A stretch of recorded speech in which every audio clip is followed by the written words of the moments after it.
Bienvenue à tous pour la suite de la conversion d'Ars, la guerre à l'ignorance religieuse.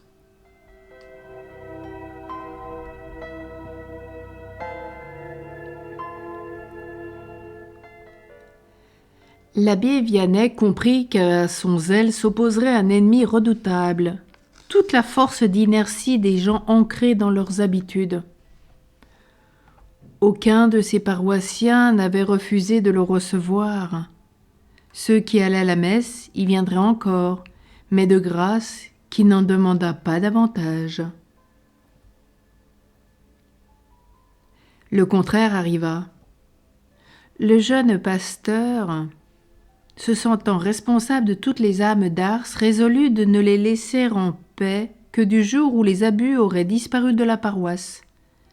En plus de la prière et de la pénitence, il y emploierait la parole et l'action.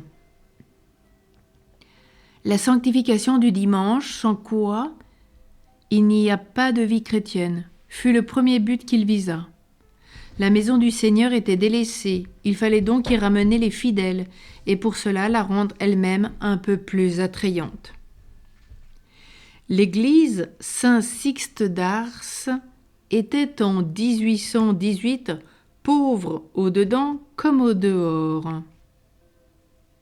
Une simple nef carrée, 11 mètres de long sur 5 de large, terminée par un chœur en rotonde que suffisait à remplir l'unique autel. La décoration en était plus que modeste. Les murs blanchis à la chaux se revêtaient à hauteur d'homme de boiseries toutes dépeintes. Un maître-autel en bois qui n'agrémentait aucune sculpture. Pas de voûte au-dessus de la nef, mais un plafond haut de 7 mètres à peine et qui craquelait de toutes parts. Avec cela, des ornements pauvres, usés, en nombre insuffisant, qui ne pouvaient guère rehausser la pompe des cérémonies. Tant de pauvreté excitait la compassion des prêtres étrangers qui s'arrêtaient quelquefois au village pour dire la messe. Cette vieille église, tout de suite l'abbé Vianney l'avait aimée comme la maison paternelle. Pour l'embellir, il commença par le principal, c'est-à-dire l'autel, centre et raison d'être de tout le sanctuaire. Par respect pour l'Eucharistie, il voulut quelque chose d'aussi beau que possible. Seulement, pour cette première acquisition, il n'alla point frapper à la porte du manoir. Il paya de son argent. Ce fut avec une allégresse expansive qu'il aida les ouvriers à dresser le nouveau maître-autel. Afin de l'enrichir encore, il fit à pied, aller et retour, le voyage à Lyon et il rapporta de la ville 2 petites têtes d'anges qu'il disposa de chaque côté du tabernacle. Enfin, désireux d'harmoniser le cadre au tableau, il repeignit lui-même boiseries et moulures. L'Église en reçut plus de décence et de fraîcheur. Puis il augmenta le ménage du bon Dieu, comme il disait, en son langage savoureux et imagé. Il visita à Lyon les ateliers des brodeuses, les magasins des orfèvres, y achetant ce qu'il y découvrait de plus précieux. Dans les environs, confiait ses fournisseurs étonnés, il y avait un petit curé maigre, mal mis, qui a l'air de n'avoir pas un sou dans sa poche, et il lui faut pour son église tout ce qu'il y a de mieux. Un jour de 1825, mademoiselle d'Ars l'emmena avec elle à la grande ville afin d'y faire emplette d'un ornement pour la messe. À chaque nouvelle exhibition, il répétait « Pas assez beau, il faut plus beau que cela ». Ces transformations matérielles ne furent pas inutiles. Elles prouvèrent le zèle du pasteur, réjouirent les âmes ferventes et même quelques figures nouvelles, plus curieuses peut-être que pieuses, se montrèrent à l'église le dimanche. L'ignorance, par conséquent, l'indifférence en matière de religion, et non pas l'incroyance, car il avait conservé la foi, était le grand mal de ces pauvres gens. Or, dans cette ignorance, leur curé, sévère mais clairvoyant, voyait plus qu'une lacune, un péché. Nous sommes sûrs, disait-il en chair, que seul péché que ce seul péché en damnera plus que tous les autres ensemble, parce qu'une personne ignorante ne connaît ni le mal qu'elle fait, ni le bien qu'elle perd en péchant. De là la sainte passion qu'il mit à les instruire. Jadis, il avait retourné la terre à la sueur de son front. Ce labeur des mains n'était qu'un délassement comparé à la tâche inouïe qu'il s'imposera désormais. L'instruction religieuse de la jeunesse passa la première en ses sollicitudes. Les enfants d'Ars étaient employés de très bonne heure aux travaux des champs. Dès l'âge de 6 ou 7 ans, on leur confiait la garde des troupeaux. À 12 ans, un garçon devait aider son père au semail comme aux moissons. Dans les dombes, les ouvriers agricoles étaient rares. Bien peu d'enfants savaient lire. Ils ne venaient au catéchisme que pendant les mois pluvieux de l'hiver et ils ne s'y intéressaient pas, faute d'avoir pu l'apprendre. Allaient-ils même à la messe le dimanche ? S'ils n'étaient pas envoyés au champ ce jour-là, et encore, d'autres besognes les retenaient à la ferme. Bientôt, les mauvaises fréquentations et l'ignorance religieuse les conduiraient au libertinage. Matérialisés, courbés vers la terre, beaucoup de ces pauvres enfants vivaient et grandissaient comme s'ils n'avaient pas eu d'âme. La première communion ne sembla être dans leur existence qu'un épisode quelconque. Le jeune curé entreprit de les réunir dès 6 heures chaque matin de la semaine, depuis la Toussaint jusqu'à l'époque des communions. Le catéchisme du dimanche se faisait avant les vêpres vers 1 heure. L'abbé Vianney usa de pieuses industries pour attirer son petit monde à l'église. Quand j'étais enfant, rapporte François Pertinent, maître d'hôtel et voiturier d'Ars, je me rappelle qu'il nous disait « Je donnerai une image à celui qui arrivera le premier à l'église ». Pour gagner cette image, il y en a eu qui arrivèrent avant 4 heures du matin. C'était évidemment à la belle saison. L'abbé Vianney ne cessa de catéchiser par lui-même que du jour où il eut un auxiliaire, c'est-à-dire en 1845. Pendant 27 ans, il exerça seul toutes les fonctions de son ministère pastoral. Il sonnait lui-même le catéchisme des enfants, rapporte l'abbé Théiade, puis récitait la prière qui le précédait, à genoux et sans jamais s'appuyer. Il excitait d'abord l'attention de ses petits par quelques fortes réflexions ordinairement si attendrissantes qu'elles émouvaient les assistants et leur arrachaient des larmes. Une fois la leçon récitée, c'était l'explication courte, facile et pleine d'onction. Il voulait les enfants très attentifs.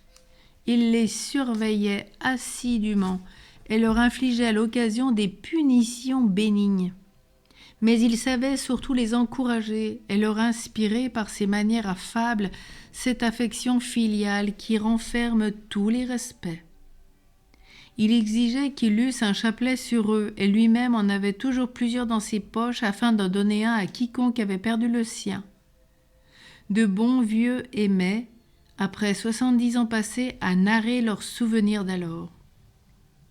Quand nous allions au catéchisme, racontait en mars 1895 le père Drémieux à Monseigneur Convert, l'abbé Vianney, en attendant que nous fussions tous arrivés, priait à genoux dans les bancs de l'ancien chœur sous les cloches. Il priait, puis de temps en temps il levait les yeux au ciel en riant. Tout de même, je crois que cet homme voyait quelque chose. Interrogée à son tour sur la façon dont le saint curé instruisait les enfants, la mère Drémieux le décrivait allant et venant au milieu d'eux, donnant fréquemment des tapes. Oh, pas méchante, il était si doux. Aux petits qui n'étaient pas sages, il leur touchait la joue avec son catéchisme dans lequel il introduisait un doigt. Le dimanche, les fidèles étaient admis à grossir le nombre des catéchisés. La mère Verchères, qui avait après dîner le sommeil assez facile, se fit rappeler plus d'une fois à l'ordre de la manière même que les enfants. Monsieur le curé, en passant près d'elle, la réveillait en lui donnant une tape. Elle en était même toute contente et paraissait fière du procédé. Grâce aux infatigables redites de l'homme de Dieu, les enfants d'Ars devinrent les mieux instruits de la contrée. Monseigneur Devy le proclama un jour de confirmation.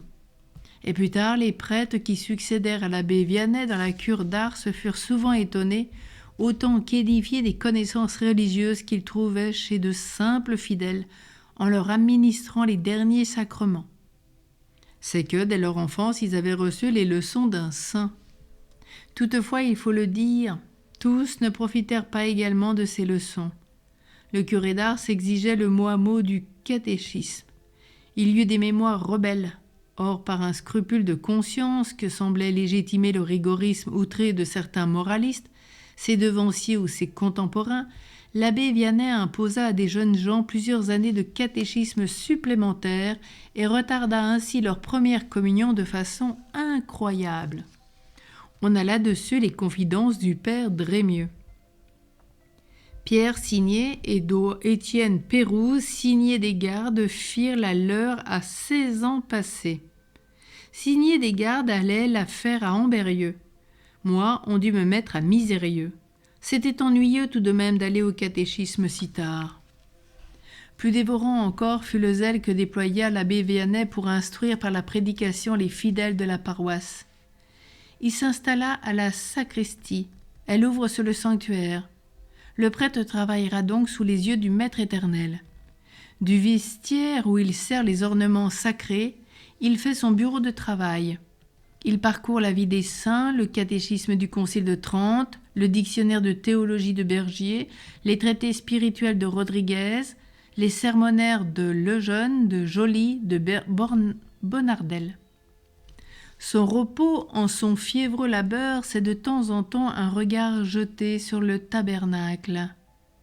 Puis il va chercher l'inspiration devant l'autel. Agenouillé sur le degré, il médite ce qu'il vient de lire. Il se représente ces pauvres gens à qui il doit parler. Le maître est là, présent, qui sut exprimer les vérités les plus hautes de façon que des bateliers, des laboureurs, des gardeurs de brebis fussent capables de les entendre. Il le conjure avec des larmes de lui inspirer les pensées, les accents qui toucheront et convertiront son peuple. Il revient à la sacristie, se met à écrire, champion de la vérité, et demeure debout comme un soldat qui s'apprête à combattre. Sa plume court sur le papier et il couvre parfois de son écriture fine, penchée, rapide, de 8 à 10 grandes pages dans une même veille. Il a travaillé à certains moments 7 heures de suite, et bien avant dans la nuit. Il rature à peine. Des phrases inachevées révèlent sa hâte, l'ardeur de son zèle. Le temps est précieux, il faut aller coûte que coûte. Et maintenant, l'heure est venue d'apprendre. Ce sera le plus dur de sa tâche.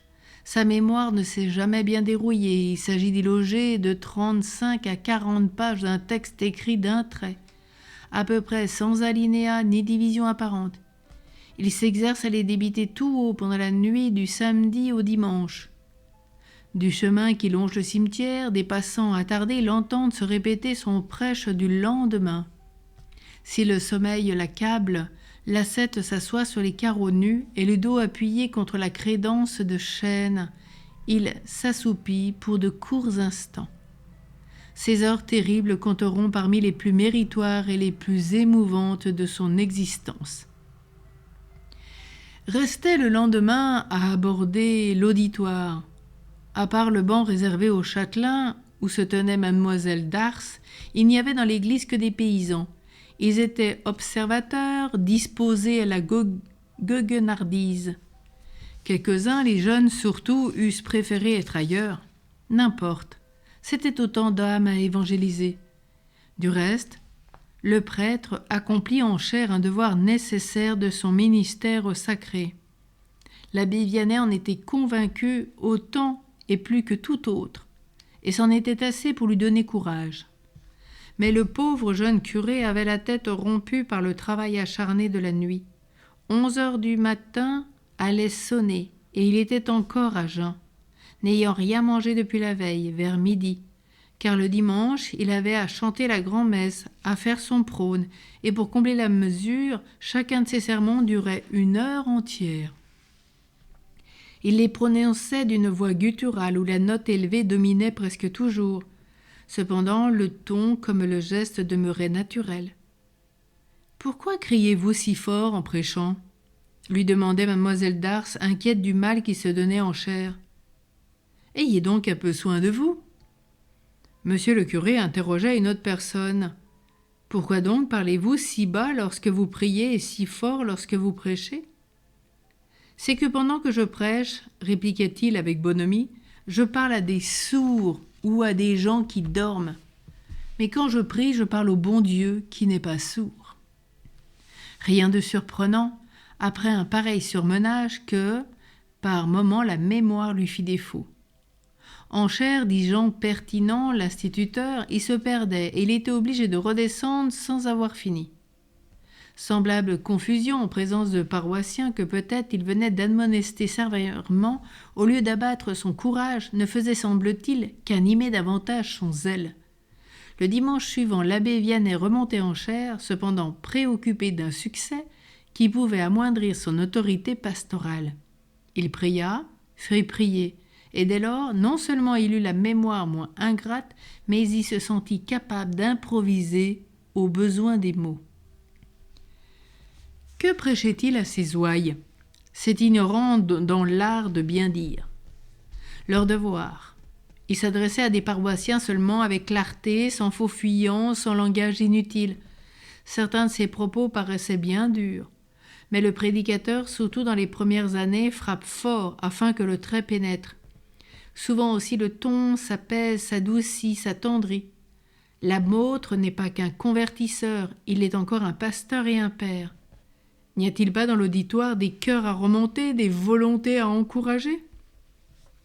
Il nous disait fréquemment des paroles comme celle-ci, rapporte Guillaume Villiers, qui avait 19 ans à l'arrivée dans Ars de l'abbé Vianney.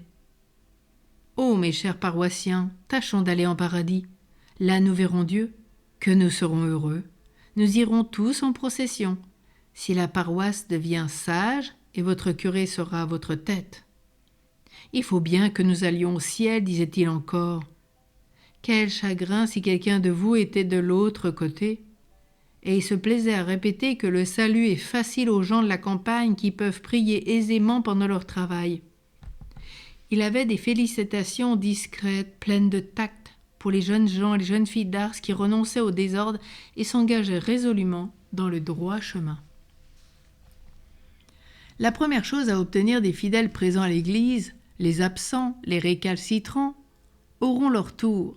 C'est une tenue convenable, l'attitude de chrétiens assistant au plus saint de nos mystères.